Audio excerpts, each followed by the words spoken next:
What's up guys, Slaughterfit's back here with another video. It's been a while. This is going to be the start of a new series on my channel I'm calling A Geographic Guide to the Elder Scrolls. For this first episode, I thought I'd start with a province that I and most fans are probably pretty familiar with, Skyrim. While I love the other games, Skyrim is the one that I have put by far the most hours into. I think most gamers would probably feel the same. Some newer fans of Elder Scrolls that joined the fandom with the 5th installment might not even realize there are other lands in the universe just as fleshed out as Skyrim. In fact, Skyrim is only one province of a much larger continent known as Tamriel. There are a total of 8 provinces on Tamriel itself, counting Skyrim. Besides Tamriel, there are lesser landmasses like Solstheim, Yakuta, and the Somerset Isles. However, let's get back to the topic. Like I said, this episode is on Skyrim. Skyrim is broken up into 9 holds. Each hold is run by a Jarl and has a capital. Let's start off with the westernmost hold, and that is the Reach, and its capital of Markarth. The Reach is actually one of the more unique holds in Skyrim. It is the only hold in the entire province that's people are traditionally not Nords. As you might know, while not being native to Skyrim, Nords are who have inhabited the province for millennia. Well, all except for one hold. Even though they seem to have had a recent decline at the times of Elder Scrolls V, Reachmen are actually the people who have long called the Reach home. While the Nords have a rather simple origin story, originally hailing from Atmora and coming over in boats in the times of Ysgramir and his 500 companions, the Reachmen have a more complicated ethnic background. Long before the events of the Elder Scrolls games, in ancient times, existed a race of man known as Needs. Their exact origins are unknown, but the Needs had populations all over Tamriel. In fact, the Needs in modern-day Cyrodiil continued to thrive over millennia, evolving culturally and societally over time and eventually becoming known as the Imperials. There existed another population of Needs in modern-day High Rock. Unfortunately, these Needs were conquered by a brutal race of elves known as the Dureni. The Dureni enslaved all the Needs in High Rock and subjugated them to systematic murder and torture for generations. Countless Needs were forced to be quote-unquote comfort slaves. This obviously produces offspring, which eventually led to more and more dilution in the Dureni bloodline, and they essentially bred themselves out of existence in an event called the Dureni hegemony. This new race created by this horrific unintentional hybridization became known as the Breton, which is one of the playable races in the Elder Scrolls games. I'll go more into this if I ever get around to doing one of these videos on High Rock. Anyways, besides the Bretons, there was also a smaller group produced by the Dureni hegemony that claimed to be more elven in bloodline. This was the Reachmen. Around year 500 of the First Era, the Reachmen led a successful uprising against the Dureni and claimed the Western Reach for themselves. A few generations later, the Reachmen took up permanent residence in the Dwemer city of Markarth after the disappearance of all dwarves in year 700 of the First Era. As Nord influence spread, they eventually took the city from the Reachmen, largely displacing the Reachmen population. This brings me back to the capital city of Markarth. The City of Stone was originally constructed by the Dwemer as their capital city, which they called Nachunzel. That is why Markarth is, by far, the most visually striking of Skyrim cities. Dwemer architecture truly knew no bounds. In much more recent times, during the Great War of the Fourth Era, the Reachmen led an uprising once again and retook the city as the Imperial Legion had left to fight on the front lines. Madanach, the King of Rags and leader of the Reachmen, overthrew Jarl Hrolfdir and assumed Markarth's throne. This was known as the Markarth Incident. The Markarth Incident led to the creation of the Forsworn, a non-joinable faction in the Elder Scrolls V. They claim to be, quote, the true sons and daughters of the Reach, and dress in more primitive tribal attire. In modern times, the word Forsworn is essentially synonymous with extremist Reachmen. After the Markarth Incident, Jarl Hrolfdir fled and beseeched Jarl Ulfric Stormcloak of Windhelm to aid him in retaking the Stone City. In year 176 of the Fourth Era, Ulfric and his forces stormed Markarth, deposing Madanach and reclaiming the city for the Nords.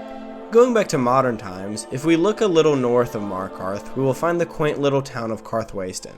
Karthwasten is a mining town, connected to Sanorak Mine. The mine produces silver for the entire province. Silver is a major portion of the Reach's economy, as Markarth also produces silver out of its much larger Sidna mine. Karthwasten does not have its own Jarl, as it is just a lesser town in the Reach, but at the times of Elder Scrolls V, it is ran by Einthok, a Breton miner who eventually was able to buy Sinorok Mine, as well as another. To the west of Markarth Ways sits Old Hroldan Inn. The story with the inn goes that Hjalti Earlybeard, who later became known as Tiber Septim, defeated an army of Reachmen at Old Hroldan after he used the power of the Thu'um to shout down the walls of the settlement.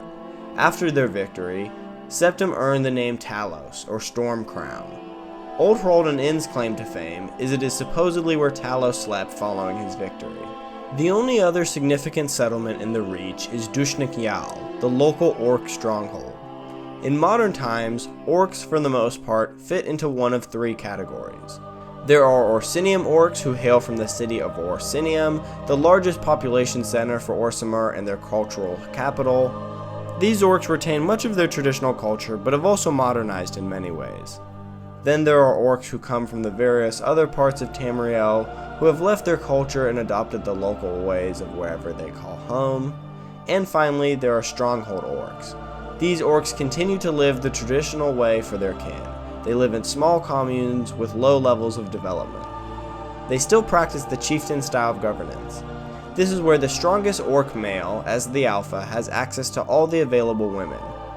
Other males may challenge him in one-on-one mortal combat to become the new chieftain or live their lives in celibacy. Burguk is the current chief of Dushnik Jarl. He is a braggart and a brawler who is the son of orc wise woman Morbul. For the most part, orc strongholds are independent from larger society and self-sustaining, but even still, Dushnik Jarl is able to support itself from its mine, which produces orichalcum, iron ore, and ebony ore. Alright, so that's it for the Reach. We have made it through one of Skyrim's holds, only 8 more to go. We will continue north in our journey through Skyrim, and next we have the hold that has my favorite name to say, and that is Haafingar hold. Haafingar is seemingly the northernmost hold when looking on a map, but has a surprisingly temperate climate when compared to the likes of the Pale and Winterhold. It is home to Skyrim's current provincial capital of Solitude. Solitude was once the capital of West Skyrim, a nation in the Second Era that ceased to exist when the people sought to join Tiber Septim's Third Empire. The provincial capital of Skyrim was moved from Windhelm to Solitude following the Great Collapse. This was when, in year 122 of the Fourth Era, a series of storms ravaged the northern coast of Skyrim. This eventually caused much of the coast and most of the city of Winterhold to erode and be washed away into the Sea of Ghosts. Switching over to a happier topic, Solitude is a major shipping port and trading hub due to its location on the Karth River, making it an important supply line for the Empire. The city's location on the Karth River connects nicely with the Hjal River and Hjaalmarch hold, and which allows for transportation of goods to the surrounding areas. Solitude is also known for the Bard's College that resides within the city walls. As you might be able to tell by the name, the Bard's College is where almost all the bards in Skyrim learn to play. Skyrim has a large culture and history of bards going back centuries. Safe to say, it is deeply entwined with the existence of the Bard's College here in Skyrim. Every 14th of Hearthfire, the Bard's College leads a celebration for a local holiday known as the Burning of King Olaf. This day remembers High King Olaf One-Eye's successful siege of Solitude to conquer the city and add it to his united kingdom. While the exact details are unknown, the Bard's College was either damaged or somehow wronged in another way during the battle. Svaknir, a prominent First Era bard, wrote a highly critical poem of King Olaf, which started the tradition. The holiday consists of performing the poetry while burning an effigy of King Olaf. Over the years, many iconic rulers from the Elder Scrolls universe at one point or another called Solitude home. Podemos Septim, also known as the Wolf Queen, Pelagius Septim III, better known as Pelagius the Mad, etc. However, in more recent times, Solitude was led by a King Torrig. Torrig was put in a tough position, pitting him against a man he respected, Ulfric Stormcloak. Following the Great War, the White Gold Concordat banned the worship of Talos, the deity Tiber Septim became after ascending to godhood. The worship of Talos is currently widely considered by Nords to be a key aspect of traditional Nord culture. Ulfric, who fashioned himself as an echo of past eras of Nord heroes, saw the more traditional lifestyle as that of true sons and daughters of Skyrim. Ulfric sought to take control of Skyrim and lead it in seceding from the Empire. The only factor standing in his way was Torrig, the passive king of solitude that remained a loyalist to the Empire. Ulfric challenged Torrig to a traditional Nordic duel for the throne. This was an old Nord tradition that had long been dead for the most part. Torrig agreed to the duel. It is somewhat unclear whether lethality was always part of the agreement, something Torrig did not realize, or even something Ulfric did not intend, but regardless, Ulfric killed Torrig almost instantly when he used the power of the Thu'um. This event is what plunged Skyrim into the civil war that we see in The Elder Scrolls V. If we move a little southwest of Solitude, straddling the Karth River, there is the small lumber town of Dragon Bridge. The town is named after its well-known ancient bridge that crosses the river. The bridge has ornate dragon heads sculpted into it and is quite the piece of functional art. Many militaries, such as the Imperial Legion, have been known to use the road that runs through Dragon Bridge as a major route for troop movements. This has led to some disputes with the local residents who feel their resources are being taken advantage of. Haafingar Hold is also the location of the Hjaalmarch embassy. The Hjaalmarch refers to an Altmeri political party that is the current regime in power in the Somerset Isles, as well as their followers and enforcers. They are known for their zealotry, bigotry, and belief in a racial hierarchy. The Hjaalmarch are who defeated the Empire in the Great War and subjected Skyrim to the White Gold Concordat. Also technically part of Haafingar Hold is the island chain that Castle Volkihar sits atop. The castle is ancient, dating back possibly as far as the First Era, or even the Merethic as some claim. That would make it one of the oldest structures in all of Skyrim. The castle was once home to an Aedric cult, but has long since been inhabited by Volkihar, the oldest and most powerful vampire clan in Skyrim. Finally, we have Mor Khazgur, Haafingar's local orc stronghold. It sits atop the eastern slopes of the Druidok Mountains and utilizes its mine as its source of income. Its history dates back to the Merethic era, but has since been destroyed and rebuilt repeatedly over time. In the Second Era, Mor Khazgur gained some fame as the site of a fighting arena used by the Circle of Champions. There were regular gladiatorial matches held within the stronghold that would attract patrons from all over the region. Alright, 2 down, 7 more to go. Next, moving to the west, we have the coastal hold of Hjaalmarch. Around half the hold is a large saltwater marsh known as Drakemere. The swamp possesses an eerie mist that deters most from traversing it, leading to it largely being uninhabited. Drakemere is rather disturbingly known for the disappearances and abductions of children.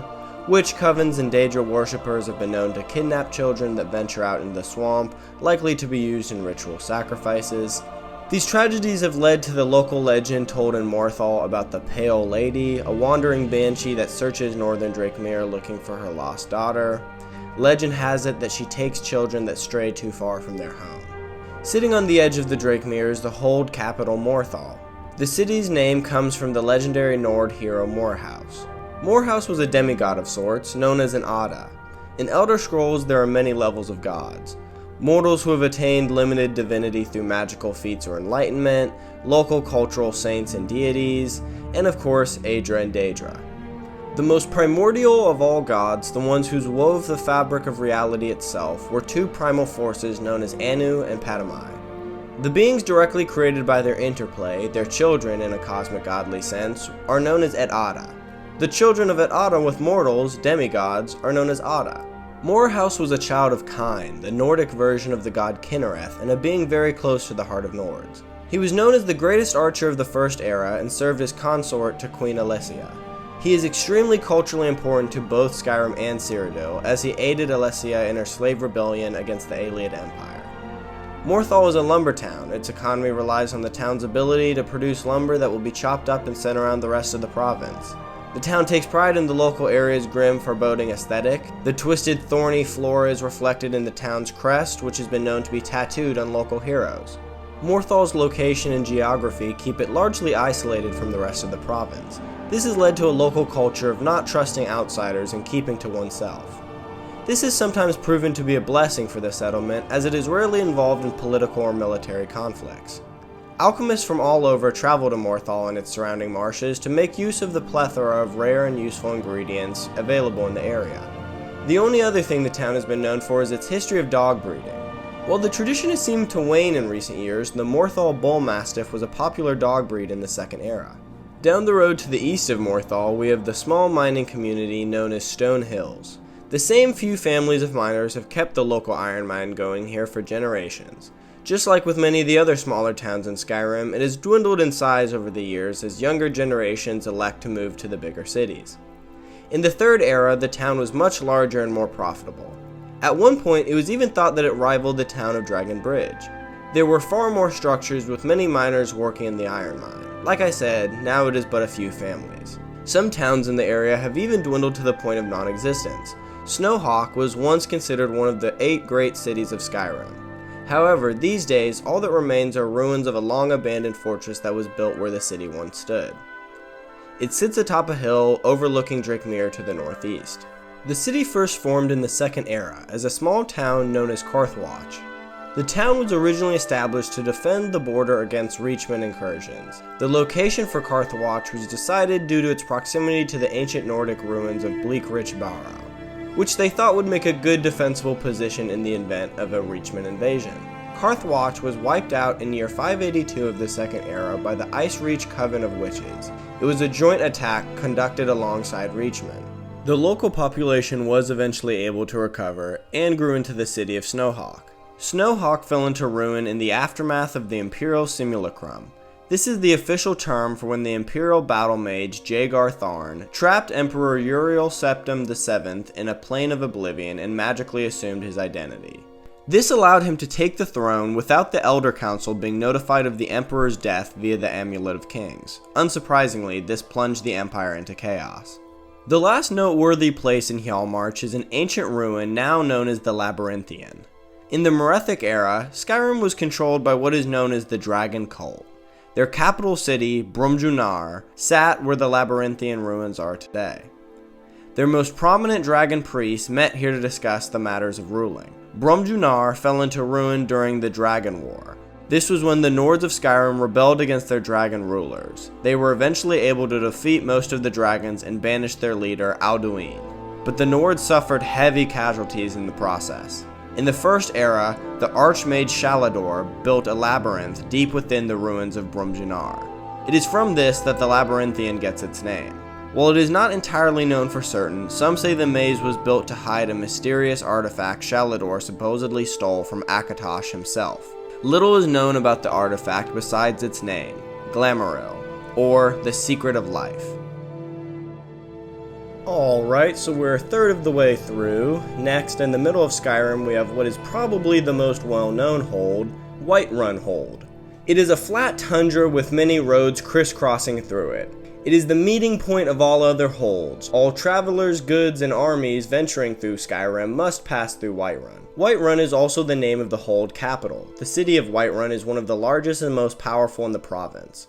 Some have even described it as the, quote, imperial city of Skyrim. Compared to some of Skyrim's other towns and cities, Whiterun is fairly diverse with people coming from all over. The city is separated into 3 districts based on their elevation. The Plains District is Whiterun's center of commerce, known for its open-air markets. The Winds District is the city's residential area. Finally, there is the Cloud District, which really only consists of Dragonreach, the Jarl's residence. Whiterun's history dates back to the 500 Companions, and it is the site of the mythical forge known as the Sky Forge.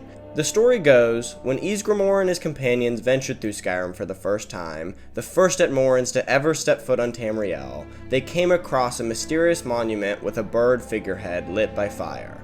They never quite figured out its origins, but they decided the statue was a sign to stop and set up a settlement there. Ysgramor and his companions had come on a ship by the name of Jorrvaskr. They overturned Jorrvaskr and remade it into their first structure. It took a while for the settlement to grow into what it is today. Jeek of the River founded what is considered the proper city of Whiterun we see today. Rosmond the Red is commonly thought of as the first Jarl, signifying the transition from independence to Jarldom. One aspect of Whiterun's history that is especially revered by the locals is the imprisonment of the dragon Numenex. After High King Borgus died in year 369 of the First Era, Skyrim was plunged into a 9-sided civil war known as the War of Succession. Each hold wanted to be the new leaders of Skyrim, and relations between the Jarls was at an all-time low. The dragon Numenex took advantage of the chaos and started wreaking havoc on the province. His reign of terror lasted until Olaf One-Eye battled the dragon at Mount Anthor and defeated him. Svafnir, that first era bard who I mentioned was not exactly Olaf's biggest fan, claims the story was embellished, and he largely downplays Olaf's role. However, the general consensus is that Olaf was a great hero that day. Why I mention this is that Numinex was then imprisoned in the Jarl's residence within the city of Whiterun. Henceforth, the building came to be known as Dragon's Reach. For his actions, Olaf One-Eye was crowned High King, thus ending the War of Succession. A few miles south of Whiterun sits the old logging town of Riverwood. Folks have been relying on the local lumber to make ends meet around here for generations. Out of all the settlements in Skyrim, Riverwood has arguably the most beautiful location. It sits in a stunning temperate forest at the base of the Throat of the World, the highest peak in Tamriel. The Standing Stones are mysterious megalithic structures located throughout Skyrim and Cyrodiil that provide good luck and magical effects to passing travelers. The most famous of all Standing Stones, the Guardian Stones, are located right outside Riverwood. Almost never do you see multiple grouped together like this. The only other thing the town is known for is that it's the place of origin for the Riverwood White Hen. This variety of chicken was bred here long ago and has grown to be one of the more popular breeds in the province. It has remained a staple of the region to this day, unlike the Morthal Bull Mastiff. Rorikstead is another small town located in Whiterun Hold. Rorikstead is an interesting place. There is some confusion on the origins of the town. In The Elder Scrolls V, the player character can talk to a man named Rorik who claims to have founded the settlement. Presumably this would have been somewhat recently, at least in the grand scheme of Skyrim's history. However, there are accounts dating back to the Second Era of a town in the same location named Roriksteading. And yet it gets even stranger. There's a traditional Nord song that has been sung by Skyrim's bards for generations, known as Ragnar the Red. I would like to play a small excerpt from it. Oh, there once was a hero named Ragnar the Red who came riding to Whiterun from old Rorikstead. As you heard, they mention Rorikstead by name in the song that dates back centuries. This discrepancy caused fans of The Elder Scrolls V to look into the town deeper. Rorikstead's mysterious origins, coupled with the claims of recent, unexplainable, seemingly miraculous crop growth, and the fact that everyone in the town claims their mother died in childbirth, has led many to suspect the people of Rorikstead are hiding something dark and disturbing. However, as of right now, that is just purely speculation. Outside of the conspiracy theories surrounding it, Rorikstead is a peaceful town that the gods have smiled upon, providing them with many years of plentiful harvests. Nothing necessarily wrong with that. Like I mentioned earlier, the Throat of the World, located in Whiterun Hold, is the tallest mountain on Tamriel, possibly even the largest in all of Mundus. It is one of the Towers of Nirn, sometimes being referred to as the Snow Tower. The towers are an extremely complex facet of Elder Scrolls lore, and honestly, they are my favorite part of the entire Elder Scrolls universe. Yet, I think it would just take too long to explain it all in this video. To truly do it justice, it by itself would probably be a longer video than this one. I just wanted to make a quick mention of it for those already familiar with the concept. I would highly recommend that anyone not familiar with it should check out a lore video breaking it down. The Throat of the World is the location of the last significant settlement in Whiterun Hold, that being High Hrothgar. It is a secluded monastery wherein members of the ancient order known as the Greybeards practice and study the Way of the Voice. The Greybeards spend their lives at Hrothgar training to master the Thu'um. They replenish their ranks by selecting gifted youngsters from time to time. Ulfric Stormcloak was raised amongst them and trained as a Greybeard, but left the order after a difference of opinion. He believed they should get involved in the Great War, yet this contradicted their tradition of isolation and pacifism. The Greybeards did not construct their monastery all the way up here just for the view. Nords believe that they were created by Kine when the sky breathed onto the peak of this mountain. While from an academic point of view we know that they originally came from Atmora, I personally interpret it as the origin of Nord identity and culture was their victory against Alduin World Eater at the Throat of the World. Before that, they were purely Atmoran migrants. After their achievement, they cemented themselves as a powerful new group capable of defending their new home against the mightiest of opponents. And they believed what allowed them to win was the blessing of Kine, hence she breathed Nords onto the world. Her actions led to their creation. There's some discrepancy in historical accounts over whether the Nords were originally taught the Way of the Voice by Kine herself or by the dragon defector Parthenax. I personally believe that Kine most likely influenced the world to allow for the events that led to Parthenax teaching the Nords. Next up, we have a quite large region known as the Pale. To be honest, this is probably the hold with the least going on in modern times. However, there's still a fair amount of interesting stuff about the Boot, as locals call it, due to its distinctive shape. The Pale gets its name from its brutal climate. Not only does the constant snow and ice make the landscape have a pale appearance, but the lack of sunlight also causes the local Nords to be especially, well, not exactly tan. Giants are commonplace in the Pale, which is not a unique feature of the Hold. Giants can be found throughout the province. However, what is unique is that the Pale is the only part of Skyrim where sea giants can be spotted. They're pretty rare, so rare in fact that they weren't included in the Elder Scrolls V Skyrim, but there are many accounts of them making landfall on the frozen coast during the heart of winter. Sea giants have a bluish hue to their skin and are more intelligent than their cousins on land. This, mixed with ancient accounts of giants speaking in full sentences like any other race, has led some to suspect that something may have happened to the giants in Skyrim long ago that led to them losing a large portion of their intelligence. Others say that after witnessing countless wars, genocides, and other atrocities at the hands of men, they no longer have anything to say to us. Going back to sea giants, they have been known to speak their own language as well as Tamrielic and others. Little is known about their culture and society as they only come to Tamriel to pillage and then vanish back into the ice and fog. They are renowned warriors both for their martial skills and magical prowess. The people of the Pale commemorate the arrival of spring with the High Spring Fest each year. They celebrate by consuming bjornost. It is a local cheese that is a staple of the Pale. The locals enjoy eating it as is, drenching it in mead, and stuffing it in pig roasts. The Hold capital Dawnstar has 2 mines that help support the local economy. Ironbreaker Mine, as you might guess, produces iron, while Quicksilver Mine produces silver. The town's main source of income is its port, through both fishing and trade. The Pale has a history of being a hold and a city-state before that, going back to the First Era. However, much of it is frankly not all that interesting, and in my opinion it has pretty underdeveloped lore. Most of it just consists of it being a city-state mentioned in the marriages and alliances of other more prominent holds. Things get a little more interesting in the Third Era with the appearance of the mysterious Ice Tribes. These were blue-skinned tribal humanoids that began being spotted in the Pale and other Arctic regions of Tamriel in the Third Era. Their physiques are typically quite muscular, and some can be seen with 2 blue spike formations upon their shoulders. The residents of northern High Rock and Skyrim clashed with these beings for some time.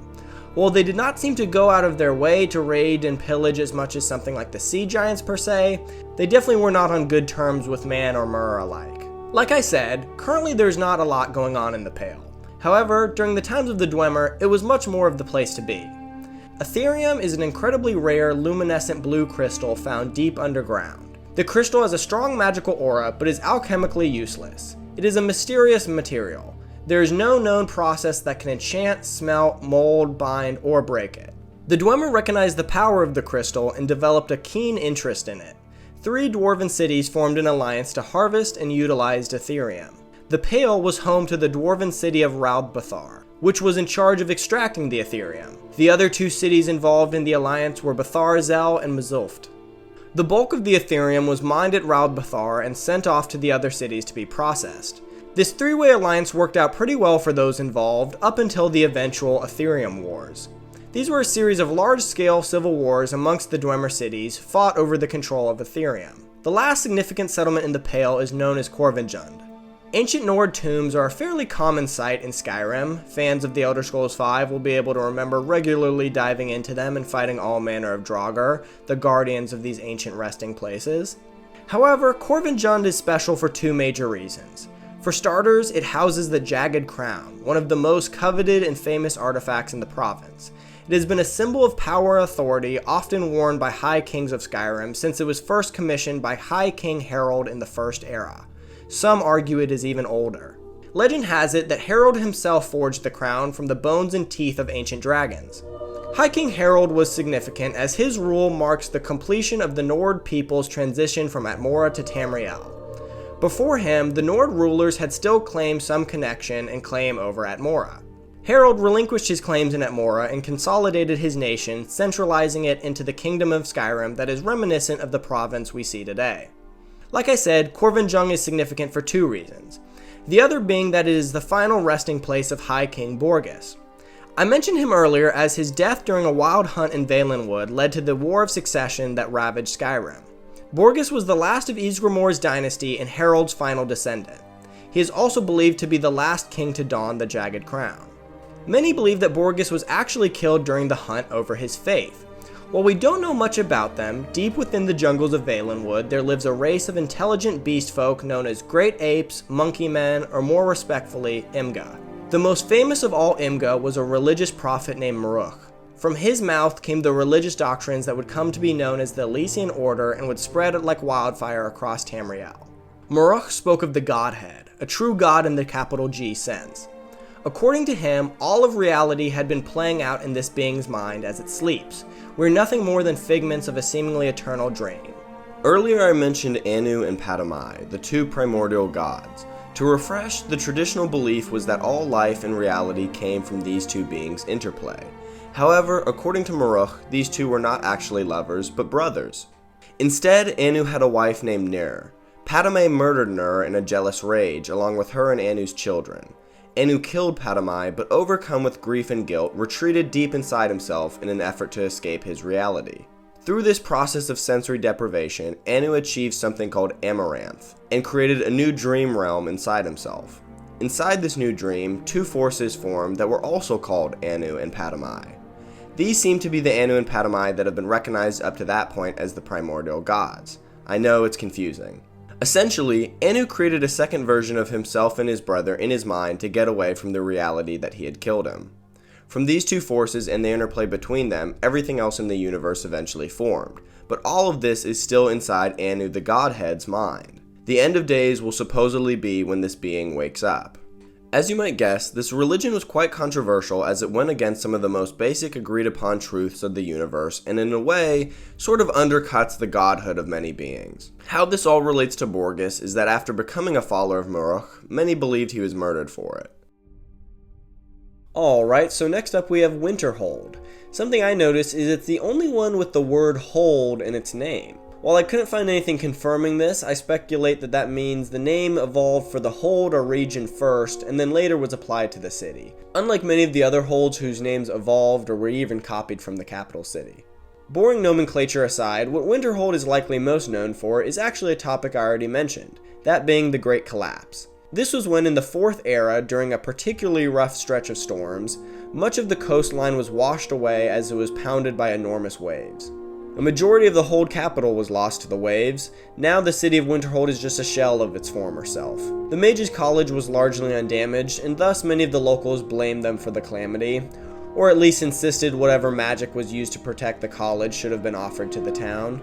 However, while many blamed the collapse for the foul relations between the members of the college and the local Nords, the tensions had been boiling over for some time. Following the Oblivion Crisis, distrust and paranoia towards magic became widespread, leading to the dissolution of the Mages Guild. Then, during what became known as the Red Year, the 5th year of the Fourth Era, Red Mountain erupted, making for one of the worst natural disasters in Tamriel's history. This of course led to mass amounts of Dunmer refugees. Winterhold took many of them in, especially magically inclined ones that could aid the college. After the High King of Skyrim gave the island possession of Solstheim to Morrowind, there was some thought that the Dunmer mages, and maybe even the college as a whole, would move to Solstheim. However, when this never ended up happening, relations became even worse. So really, the Great Collapse is just one of the many reasons the local Nords hate the college. The college was found by the great mage Shalador, who I mentioned earlier in the context of his maze, the Labyrinthian.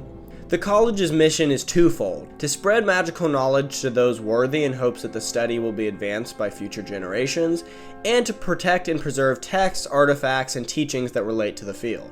Every field of magic is encouraged, and all sorts of people from different walks of life call the college home. While there are many members, both past and present, worth talking about, there is really only one that we need to cover. Many years ago, there was a promising young man who began studying at the college. He was a Breton from Dunlane in High Rock. He quickly gained recognition at the college for performing impressive magical feats, yet some feared he was moving at too fast a pace for a still young mage. He began researching and practicing forms of magic that no one in the college had ever seen before. It is unclear whether he was intentionally inventing these spells, was accidentally coming upon them, or had heard about them in some obscure text. Regardless, toying with magic you don't fully understand is a recipe for disaster. During an ambitious magical experiment conducted in the college's undercroft, known as the Midden, the young Breton accidentally destroyed his physical form. While in the vast majority of cases this would obviously result in his death, The Breton was actually transformed into magical energies that now live within and throughout the college. His very essence became tied to the college, yet his consciousness was preserved. To this day, the mage can still manifest as a large blue ball of light in the midden, and can even talk to anyone wanting to converse with him. After losing his corporeal form, the man became known as the Augur of Dunlane. The last notable settlement in Winterhold is the ancient city of Sarthal. It was the first city ever in Skyrim, built by Ysgramor, his sons, and his 500 companions. It acted as their capital for many years, however the city was forever changed in an event known as the Night of Tears. There was already people in Skyrim when the Atmorans arrived. Long before the forefathers of the Nords set foot on Tamriel's frosty coastline, Skyrim was home to the Snow Elves, or Falmer. Little is known about them in modern times aside from their magical prowess, and that they worshipped a pantheon of Auriel, Trinomac, Ciribane, Jeffer, and Finaster. Much of Falmer history is lost due to their language being extremely complex and completely indecipherable. However, the reason they aren't around to tell their own story in the first place is none other than Ysgramor himself. Ysgramor had an uneasy truce with the Snow Elves, but a peace treaty nonetheless. Yet one night, while the city of Sarthal slept, the Falmer descended on the city, slaughtering the population and burning it to the ground. Ysgramor survived, sailed all the way back to Atmora, and let them know what happened. The Atmorans came over in force to wage war against the elves. The reason Nords call Skyrim home today can largely be traced back to this military campaign. Ysgramor and his Atmorans went on a colossal elf killing spree, genociding the Snow Elves to the point of near extinction. The remaining Falmer sought out the Dwemer for help. The Dwemer allowed them to take refuge inside their underground cities, however it was all a plot to carry out one of the most atrocious acts in Elder Scrolls history. The Dwemer enslaved the Falmer and subjected their population to systematic starvation, only allowing them to eat psychoactive mushrooms, all while keeping them in complete darkness. After generations of this treatment, the Falmer had grown to take on a ghoulish appearance and had lost the ability to see entirely. However, when all the Dwemer disappeared in their mysterious event, the Falmer inherited their kingdoms. A quite interesting twist of fate. Skyrim is known for the mass amounts of underground areas to be explored, from gigantic caves like Blackreach to man-made dungeons to Dwemer ruins. Now the Falmer rule the majority of them. The last aspect of Sarthal's history that I want to mention is the man who is probably the most famous to ever call it his birthplace, and that is Azadal. He was the first non-elven true master of enchanting, and some argue he is still the greatest enchanter ever. He was a pretty badass guy. His name means embittered destroyer. He crafted and enchanted some of the greatest artifacts in Nord history. He studied under both the Dwemer and the Aelids. He was one of the most powerful dragon priests, and he had the power of the Thun. The final place in Winterhold I want to mention quickly is Mount Anthor. This mountain was the site of the famous battle between Olaf One-Eye and the dragon Numenex that I talked about earlier. After defeating him here, Numenex was taken to and imprisoned at Whiterun. Next up we have Eastmarch, which as you might guess is the easternmost hold. It is the location of the Dunmeth Pass, the only major route from Skyrim to Morrowind, as the Velothi Mountains make the majority of the border nearly impossible to pass. I really wish this was a location in the Elder Scrolls V Skyrim. It would have been super cool to have some tunnel on the edge of the map that you can't go through, but the player knows in-universe it leads to Morrowind, and there could have been some Dunmer soldiers or refugees around the area, but I understand why they didn't include it. It might have felt like setting up DLC that was never to come. The hold capital is Windhelm, also known as the City of Kings. Windhelm was also founded by Ysgramor and his companions, this time on their ship Ilgrimet. Besides this history with Ysgramor, Windhelm's claim to fame is that it is the longest continuously inhabited human settlement in all of Tamriel. The location of the city was selected because it overlooked the tomb of Ysgramor's son Ingol, who died at sea years prior. Construction began after the Atmorans defeated the Snow Elves for good at the Battle of Moshring in Solstheim. Snow Elf slaves were used to construct the city under brutal conditions. A lesser discussed aspect of the systematic killing and mass extermination of the Falmer population is the staggering amount that died from horrible working and living conditions under Atmoran oppression. When discussing Ysgramor's conquest of Skyrim and the genocide of the Falmer, one tends to get swept up in the tales of great battles between Man and Mer and forget a large portion of the Snow Elves, perhaps even the majority in some regions, died from starvation, disease, Skyrim's frigid weather, and simply being worked to death. Over the century, the city has been sacked many times, by Akaviri invasions, remnants of the Falmer, other Nords, and even Daedric lords during the Oblivion Crisis. Yet, Windhelm survives. The city has endured as a symbol of the perseverance of Nords. For much of Skyrim's time as an independent kingdom, Windhelm remained as the capital city of the Nords. During the times of Skyrim's civil war in the Fourth Era, Ulfric Stormcloak once again proclaimed Windhelm to be the capital of his newly sovereign nation. To many, Skyrim being governed by solitude was emblematic of the spineless, neutered caricature of themselves that the Nords had become. Eastmarch has a fair amount of smaller settlements scattered throughout the hold. The first one I want to mention is the long-abandoned town of Amol, also known as Fort Amol. It was a fortified castle town that popped up sometime in the Second Era. Amol is mostly known for the High King of Skyrim, Yoren the Skald King, calling a pivotal meeting at the castle to discuss the formation of the Ebonheart Pact. This was a massive military alliance formed in the Second Era between a number of nations. It included the Dunmer great houses of Dress, Hlalu, Indoril, and Redoran, the Kingdom of Eastern Skyrim, and the tribes of Shadowfen and Thornmarsh and Blackmarsh.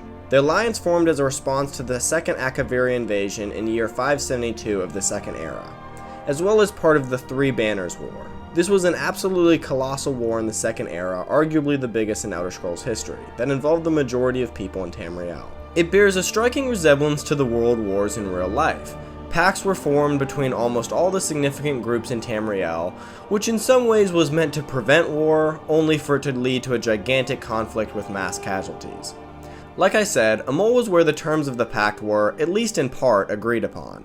Over the centuries, the fort wasted away and has since been long abandoned. The next settlement I want to mention is one that I've always thought has a cool name, that is Darkwater Crossing. It is a small settlement located on the Darkwater River and was actually settled as part of the Ebonheart Pact. As part of the strengthening of relations between the various nations involved in the pact, immigration increased amongst the countries. A large group of Argonian migrants made the long trek up from Blackmarsh to form new lives for themselves in Skyrim. They came to Amol, but the fort was not large enough to take them all in. Therefore, the group journeyed on and constructed their own town down the road a ways, which became Darkwater Crossing. Even though the group was made up of Argonians, they chose to build their town in Nordic architecture. I like to think this was to pay respect to the local Nord culture and is an example of the positive racial relations at the time.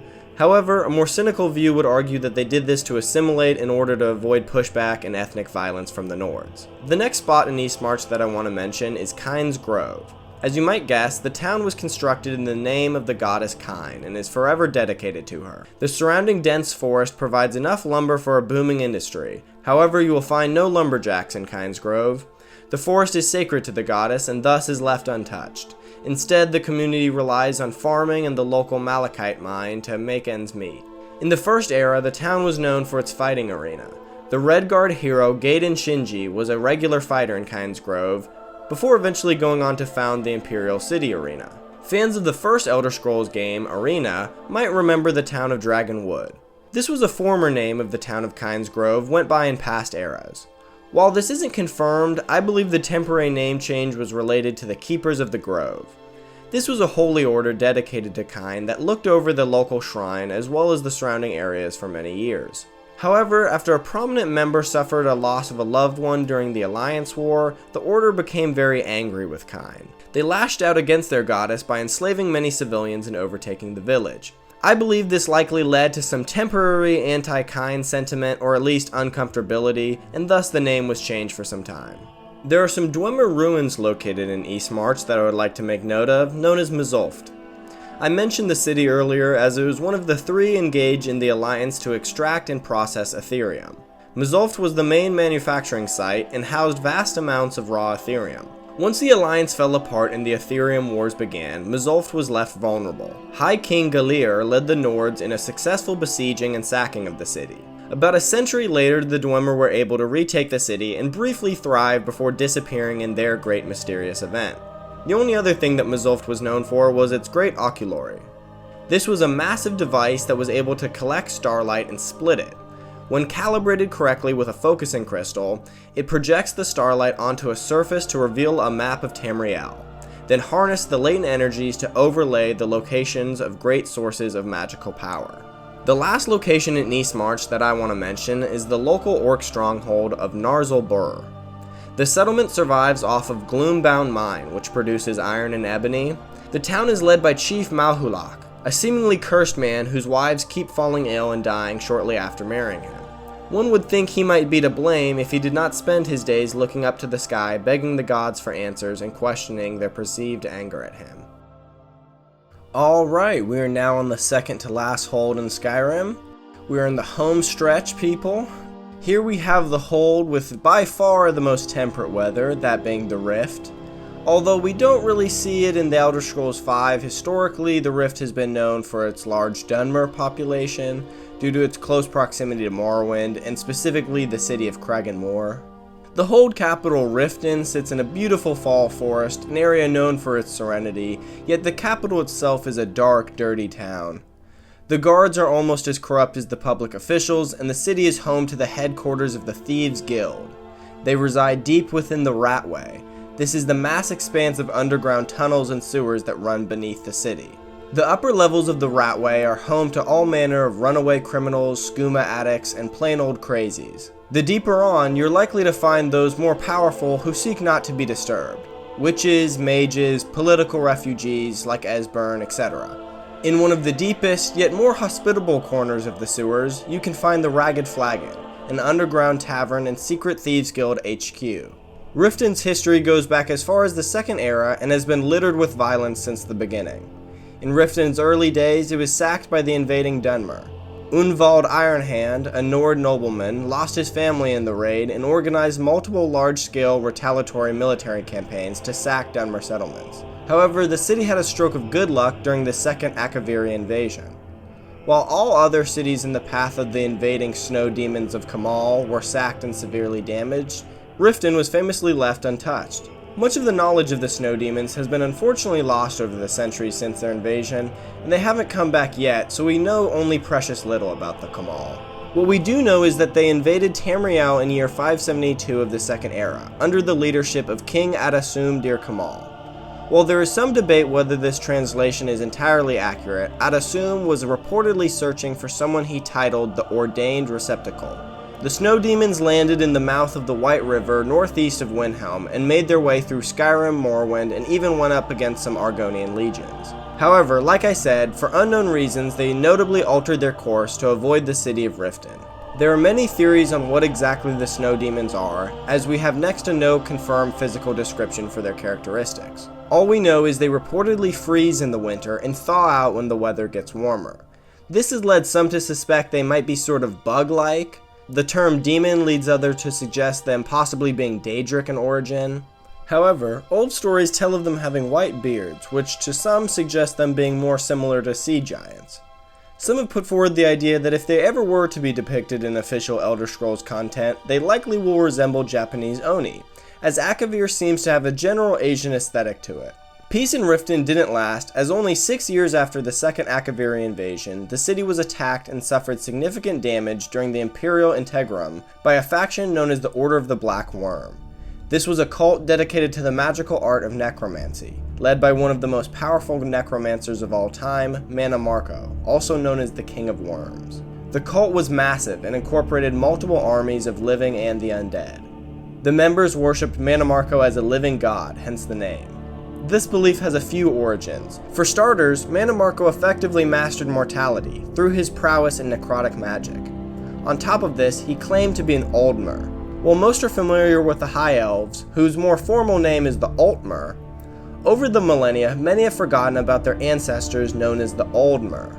All elves can trace their lineage back to the Aldmer, who claim to have hailed from the mythical lost land of Aldmeris. At some point in the Dawn Era, before time itself had fully established and formalized, the Aldmer left Aldmeris and the continent became lost to them forever. Part of the god Lorkhan establishing reality was formalizing time. Before this point, everyone was effectively a god in some sense, and mortality hadn't been created yet. While the timeline is a major gray area, especially since time didn't exist for part of it, at some point the immortal Aldmer ceased to exist and all the various races of mortal elves we see in the Elder Scrolls came into being. If Mana Marco was indeed an Aldmer, and not an Altmer, as many modern sources claim, that would also suggest possible immortality. So, like I said, Mannimarco's Order of the Black Worm attacked Riften and left it quite damaged. However, around this time is when the Thieves Guild set their eyes on the sewers of Riften. This brought in much more income into the city, even if it was through morally questionable means. Ever since, Riften has continued to grow in size and affluence, and seemed to peak in the early years of the Fourth Era. However, the city hit a rough patch during the rule of Jarl Hosgun Crossdaggers. The previous Jarl, a fairly well-liked man, was murdered, which allowed for Hosgun to take over. Many believe Hosgun actually hired the assassins. Once taking the throne, Hosgun imposed strict curfews, harsh punishments, and unreasonably high taxes on the people. The latter of which was used to finance the construction of a massive lavish wooden castle for himself. Riften fell into disrepair and squalor, and the city has never fully recovered, made worse by the fact that the long-term poverty over generations has created a culture of crime and corruption. Near the western border of the hold, there is the small mining town of Ivarstead. It sits on the eastern base of the Throat of the World and is the starting point of the 7,000 steps to High Hrothgar. Pilgrims regularly pass through the town on their way to visit the famed monastery. The town has a fairly quiet, uneventful history for the most part. The one exception would be when in the Second Era, a necromancer by the name of Jackalore captured residents from Ivarstead and subjected them to horrifying experiments. Eventually, his reign of terror was ended and the town reverted back to its peaceful nature. Shore's Stone is the only other active town in the hold. The town is obviously named after the god Shor, who is the Nordic version of the more widely known Lorkhan. The common belief is that as one of the most ancient of gods, Lorkhan sided with men after the creation of the world, and thus became thought of as man's godly protector or benefactor. While it comes from the same divine being, Shor has his own set of lore and beliefs around him. Kine was his wife and later his widow after he was killed by Trinimac, Stun was his shield thane, and Sun died protecting him, and that is why you can meet him in Sovngarde. Shor was even said to have fought Alduin in the spirit plane at the beginning of time. The town of Shorestone survives off the ebony that is produced by the local Red Belly mine. The name comes from the strange red mist that floats around the mine. For a period of time, the settlement served as the home of the Companions, based out of Followstone Hall. The Followstone Vault served as a museum and mortuary for the Companions, as well as the final resting place of Wuthrad. The town gained significance for the Companions after being the site of a great battle. One of the greatest opponents that Ysgramor himself ever faced was the half-giant named Sinmur the Terrible and his clan of giants. Many heroes died in this conflict, yet in the end, Ysgramor emerged victorious once again. The great warriors Bronn Darkhammer and Hjaalmarch Firebeard stood out as notable heroes within the battle, and thus were honored with being named guardians of Sinmur's tomb deep within the mines of modern-day Shor Stone. There's one former town that is no longer active in the Rift, and that is Nemulton. It sat on the banks of the Treva River, and existed up until the late Second Era when it faded off the map. It was known for its extensive underground tombs, due to disputes amongst local families leading to various clans refusing to be buried in the same chambers. And finally, the last settlement in the Rift that I want to mention is the orc stronghold Largosh Bur. The clan has been struggling ever since losing control of the Shrine of Malakath to giants in the nearby Followstone Cave. In turn, Malakath decided to put a curse on the clan as a punishment. Giants attacked the stronghold repeatedly until the Dragonborn put a stop to it. Alright, so we've made it to the end, guys. The final hold we'll be taking a look at is Falkreath Hold. This hold is known for its great nature. It is surrounded by a lush pine forest and houses the province's largest body of fresh water, Lake Ilinalta. The hold has a strong cultural association with battle and death. This comes from a couple of factors. For starters, the hold capital has a large historic graveyard. Many great battles have been fought in Falkreath Hold, and many past peoples have been pushed out by the Nords, such as orcs, minotaurs, and Colovians. The Hold's name, Falkreath, can trace its origins back to the times of Pelennor Whitestrake. The Song of Pelennor mentions the men of Creath, who were imported from the north as slaves to the Aelids. Falkreath itself was founded by the ancient Nord warrior Bjarfrud Skjolmor, who drove out the, quote, beastly woodland inhabitants and cut down the great forest to build the town. Falkreath is sometimes referred to as Falkrenth, yet for some that name has a stronger association with the orcish nation that temporarily occupied western Falkreath. Following the death of High King Lagrolf in year 431 of the Second Era, Skyrim was weakened greatly and split into two kingdoms, Western and Eastern Skyrim. This, coupled with the sacking of Orsinium that same year, led to mass displacement of orcs from the Hrothgar Mountains in High Rock to Falkreath Hold in Skyrim. Orc refugees formed a large chiefdom under the rule of Chief Yashnag Groyazgu. The chiefdom was considered the height of Second Era Orc society, but was eventually toppled when Jarl Hakvild of Falkreath challenged Yashnag to a ritual duel and defeated him. The second largest settlement in Falkreath Hold was Helgen for many years. However, as you likely know, Helgen was destroyed by Alduin at the start of Elder Scrolls V. Often referred to as the quote gateway to the north, Helgen welcomed countless travelers from Cyrodiil and southern provinces. The Mede Empire maintained a strong military presence in Helgen, using it as a regional base of operations. It started in year 180 of the Fourth Era and continued up until the settlement's destruction a little over 20 years later. The Mede Empire refers to the current Cyrodiilic dynasty in power during the times of Elder Scrolls V, which began with Titus Mede centuries ago. In the first Elder Scrolls game, Arena, there was a settlement near where Helgen sits now, known as North Keep. Some believe that Helgen evolved from North Keep, or at least the founders of Helgen originally came from the small town. Many point to the town's name being similar to Helgen's title of Gateway of the North. Speaking of Elder Scrolls Arena, there are two other former settlements in Falkreath Hold that come from the first Elder Scrolls installment. The first of which is Granite Hall, also referred to as Granite Hill at other points. The settlement first popped up in the times of the Dragon Cult and originally was considered part of Whiterun Hold.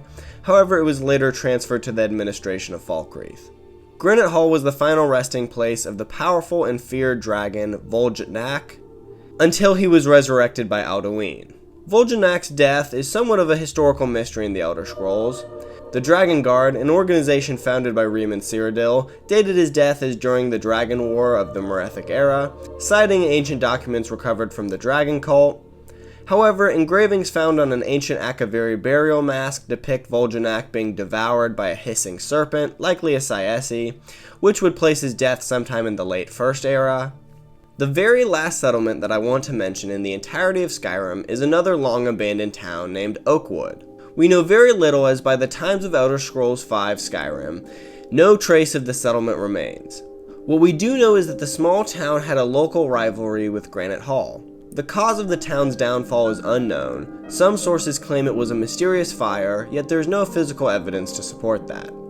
The fact that no ruins stand there today seems to suggest that the people might have just packed up everything and left. Many of the former residents are said to have moved to Helgen.